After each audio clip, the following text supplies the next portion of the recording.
So today we're introducing you to a new program called Bookwidgets that we use for different assignments, and today we're going to use it for our math assignments called Order of Operations. So inside the assignment you'll see an attachment, and then you're going to go ahead and click on this attachment. And if you're already logged into the Google Classroom, which you should be to even see this video, then it's going to bring you directly to the assignment.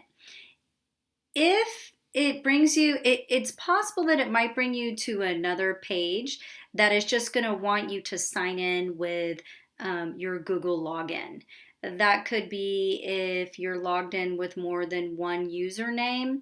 Sometimes I have myself, I have my student account, I have my daughter's account, my husband's account. So this little pop-up will show up that says choose which login to use, and you're going to use the one that you normally use to log into our Google Classroom. Okay, so once you're in here, I just want to share with you what the worksheet looks like. This is called a split screen worksheet. So on the left side you'll see I included an anchor chart for PEMDAS, or the order of operations. Now it's possible that you have not learned about the order of operations yet, and that's okay. Miss Sullivan and I are just trying to gauge who knows about the order of operations before we start teaching it.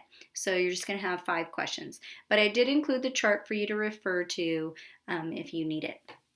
So on the right-hand side, you'll see that there are 5 questions. Now, sometimes you'll see multiple choice, but for this one, I just want you to put in a number answer. So in these boxes, you'll see I just put my cursor in there. This should be a number only. Do not write out your answers. Do not put any other kinds of letters, just a number. So after you solve or evaluate each expression, you're going to put your answer. Now with this particular worksheet, I actually made it so that it will highlight green if you get the answer correct.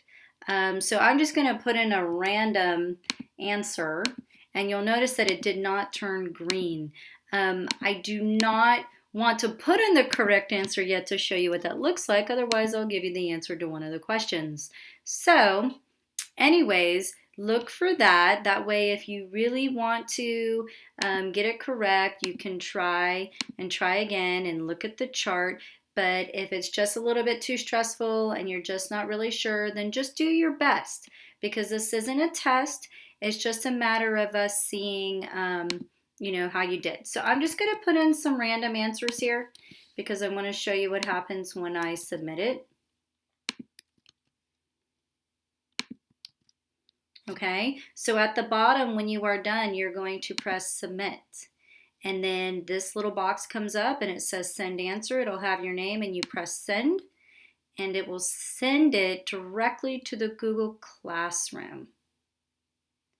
So once that's uploaded, I can then go back and look at my work. You'll see that it's submitted it for me. This is back inside the assignment.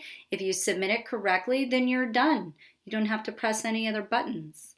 Okay, so then you're all done. All right, well, if you have any questions, let us know.